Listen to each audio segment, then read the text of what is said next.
유난히 이르게 찾아온 더위 때문인지 전국적으로 식중독 의심 신고가 증가하고 있습니다. 일부 지자체에서는 식중독 예방 점검을 예년보다 이르게 실시하고 있는데요. 식중독 예방 수칙에 대해서 알아보겠습니다. 네, 김효수 외과 전문의 전화 연결돼 있습니다. 선생님, 먼저 올 1분기 식중독 의심 신고가 최근 5년 같은 기간에 비해서 2배 증가한 것으로 나타났습니다. 이처럼 봄철에 갑자기 식중독이 급증하는 이유는 어디에서 찾을 수 있을까요? 네, 우선 최근 식중독이 급증한 이유는 거리두기 해제에 따라 활동이 잦아지고 외식이 늘어난 것을 1차적인 원인으로 생각하고 있습니다.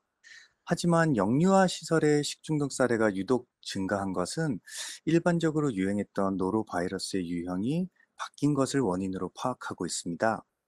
면역력이 약한 영유아들이 새로 유행하는 노로바이러스에 집중적으로 감염된 것으로 볼 수 있습니다. 식약처가 올해 1분기 식중독 사례를 분석해 보니 전체의 79% 원인이 노로바이러스로 나타났습니다. 식중독을 일으키는 바이러스 중에서도 노로바이러스는 오염된 음식을 통해서도 감염될 수 있지만 감염된 사람의 구토나 설사 등의 접촉을 통해서도 감염될 수 있습니다. 네, 식중독 발생 원인과 또 증상은 어떤 것들이 있는지 궁금하고요. 혹시 식중독이 의심되면 어떻게 대처를 하면 좋을까요? 네, 우선 일반적으로 식중독은 균이나 바이러스 또는 세균의 독소가 음식물을 통해 우리 몸에 들어와서 소화기관을 감염시켜서 증상을 일으킵니다. 식중독을 일으키는 원인균은 워낙 다양하기 때문에 증상도 다양합니다. 일반적인 증상으로는 구토, 설사, 복통 등이 있을 수 있습니다. 감염성 식중독은 발열, 그리고 혈변, 점액병 등과 같은 증상이 나타날 수도 있습니다. 증상이 심한 경우에는 증상이 동반될 수도 있습니다. 치료는 증상에 대한 보존적 치료입니다. 설사나 구토에 의한 탈수를 예방하여야 하는데요. 증상이 경미한 경우에는 미음이나 죽, 그리고 실온의 스포츠 음료 등을 경구로 섭취하는 방법이 있을 수 있습니다. 하지만 경구 섭취로 인해서 장이 더 자극되는 경우가 있기 때문에 어, 감염형의 경우에는 항생제 치료도 필요합니다. 그렇기 때문에 병원을 꼭 방문해서 전문적인 진료를 받고 정맥을 통한 수액 치료를 권유드립니다. 네, 다가오는 여름철 식중독 발생이 더욱 잦을 것으로 예상되는데 좀 예방하려면 개인별로 어떤 방역 수칙 지키는 게 좋을까요? 네, 식중독을 예방하는 방법으로는 여러 가지가 있습니다.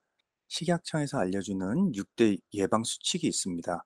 우선 예방 수칙은 1번 손 씻기, 2번 익혀 먹기, 3번 끓여 먹기, 그리고 4번 세척 및 소독, 5번 구분 사용, 마지막으로 6번 보관 온도입니다.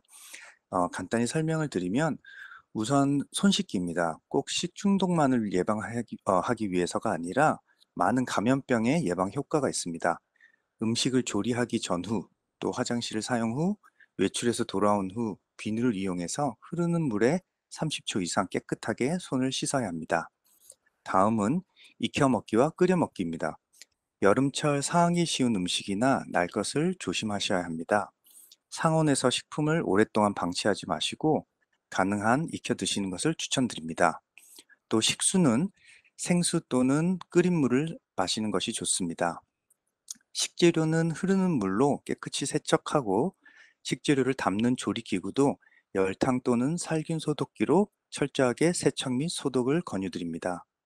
번거롭더라도 칼이나 도마는 조리 없이 그대로 섭취하는 채소와 조리가 필요로 하는 식재료와 구분해서 사용하는 것이 좋습니다. 마지막으로 상온에서 식품을 오랫동안 방치하지 마시고 조리하시기 전까지는 냉장고에 보관해 주시기 바랍니다. 네, 물이나 음식 섭취에 각별히 더 주의를 해야겠습니다. 말씀 여기까지 듣겠습니다. 김효수 외과 전문의였습니다.